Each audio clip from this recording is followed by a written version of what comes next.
Right. Just make sure these are all nice. This is like the best way to do this. I'm gonna do this one here. Let's see how far we go. Let's cut it off a little bit more, as a matter of fact. How much wire should be exposed? Usually it's like this much. A little bit more.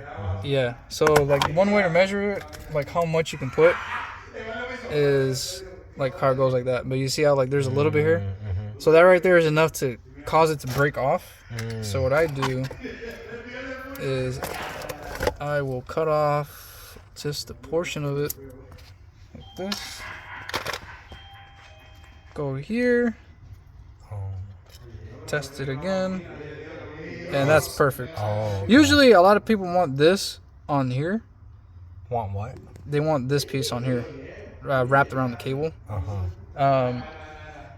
In this case, because these prongs aren't big enough to do that, and this cable is like too thick, they won't be able to go over it. So instead, that's why I just shortened it. I just cut it shorter, and I just go as forward as I can, and then crimp.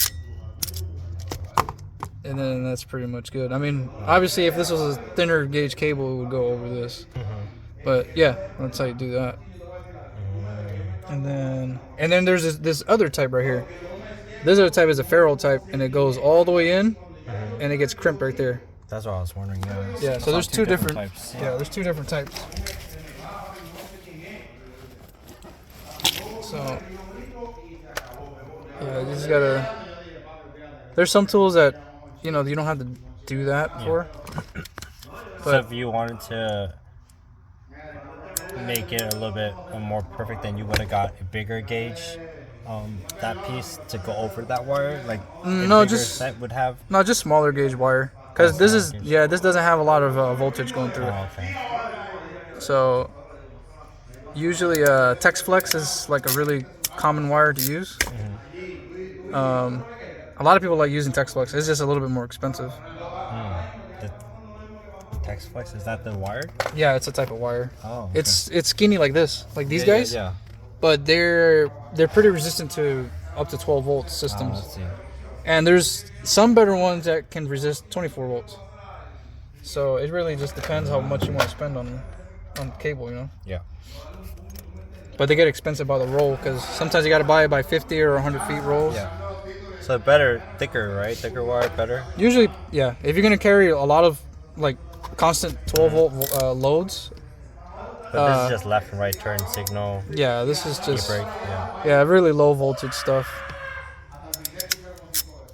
So you just happen to throw it on then? Yeah. To use the thicker one? Okay. Pretty much. Yeah, that's because, like, better too. it's what I had available, and I was like, well, if we have to carry, like, a different load, more power or something, Yeah.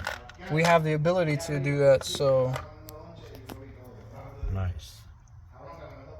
Okay, so... That's a cool yeah, it's a 3-point... Yeah. So you could stuff that. And you can change these like later on. That's the thing. It's like Stuff the whole wire. Yep. The thing about this is that you can, let's say you want to change the pins where you want them. In some cases, sometimes you can also add. Let's say you want to change like the orientation. You can. So that's the cool thing about these is you can take them apart, put them back together. They're super cheap to put together. Cost nothing.